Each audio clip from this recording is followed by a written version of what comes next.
Okay, we're going to start our panel. I know you're just getting your food, so you go ahead and start eating. And this is sort of an interesting panel on marriage today. You're going to hear from Loren Marvell French. You're going to hear from Ron and Joan McLain. You're going to hear from John and Abby Lorente.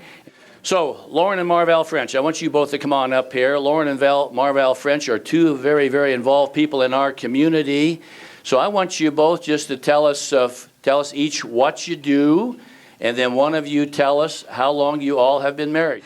Okay, I'm a senior vice president with Premier Valley Bank, and I've been in banking for, I hate to say, about 40 years, and obviously I love it.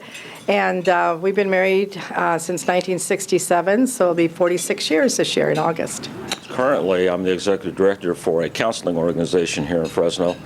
We see over 200 people a week, so it's a fairly good size organization. Loren and Marvell, what other words do you have for us about your marriage, or advice about marriage, or what makes marriage special? I see marriage as a third entity. It's something that you concentrate on, that you invest in, that you work on. That marriage, that relationship you have with your wife is something you bank into, guys. I think it's important that you realize that the person that you're married to is not going to be you. You can't force her to be you. And she can't force me to be her either. You have to be tolerant. You have to understand what that individual needs in her life, and she needs to understand that from you too. Marvell put up with a whole lot for those first few years. I mean, we did have crisis. One of the reasons that we pulled through it was not only did we have these people around us, and not only were we good Christians and had a good faith walk, we were stubborn. We were not going to let this marriage fall apart.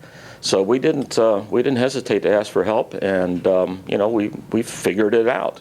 But our big thing, I think, is commitment. But I just know that all the years we've been married, and through the times of the communication and needing counseling ourselves, it's really sometimes hard because sometimes Loren thinks he knows everything. I think I know everything, because we share that and mentor people that way. So it is hard to apply it to yourself sometimes, and you think, hey, wait a minute, we need to take some of those principles and apply them to the way we're communicating or not communicating right now, and see if we can't do that a little bit better.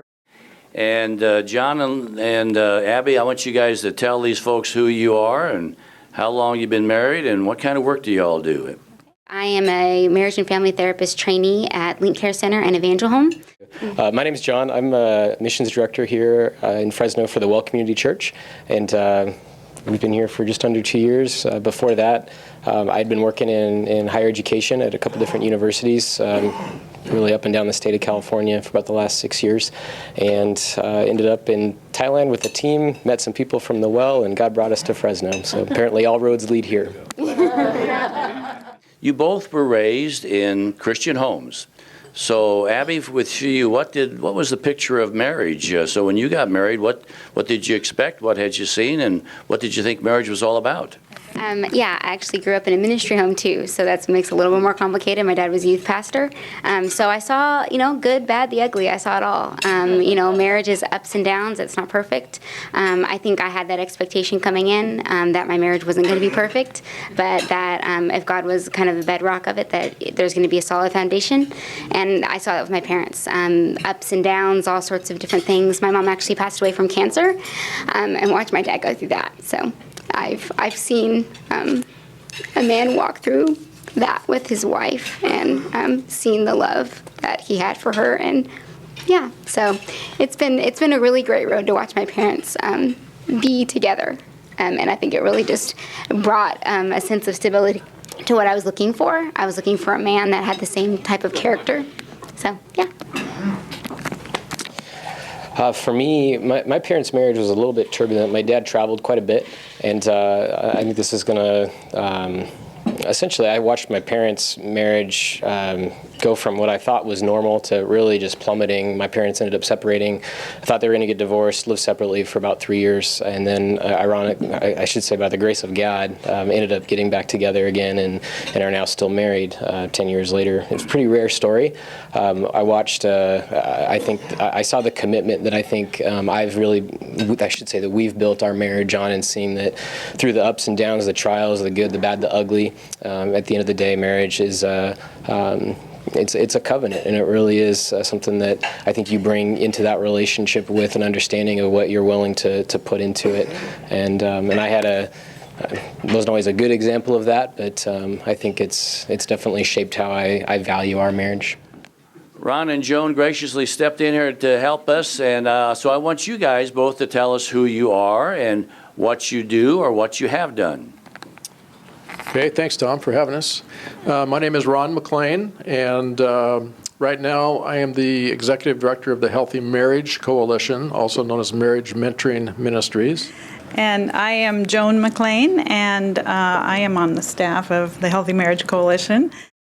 What, Joan, have you thought were the most important things that you've had to do as a wife to make the marriage good and solid and strong? And what advice would you give to other people sitting out in the audience? One of the main things that we learned fairly early on, was to give each other our 100%. We had heard before that marriage was 50-50, and no, it's each has to give 100%, because how are you going to measure that 50? Maybe it's 51, maybe it's 49. So that was one thing, but also being the supportive person, and just to learn to respect without giving up myself, but respectful. One thing I think that's really helped me is to realize that marriage, it has a you, it has a me, and it has a we. So we don't lose our identity, but there is a part of us that is the we part, that is our marriage, that we can actually help grow together, because you're either growing or not. And that the best thing I can do for my marriage and for Joan is to be the best husband I can be. It's easy to look at Joan and say, you need to do these 6 things so we can have a good marriage.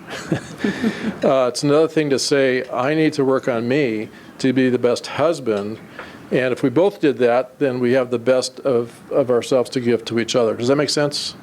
And so that's kind of been, and then forgiveness, over 43 and a half years, that there has been issues where we have hurt each other, and where we've actually had to go back and apologize and ask for forgiveness. And Joan's been real gracious to grant that forgiveness, because a lot of couples we've discovered are carrying around a lot of bitterness from people they haven't forgiven, not just their spouse, but maybe their parents or whoever else. So forgiveness has been, incredible.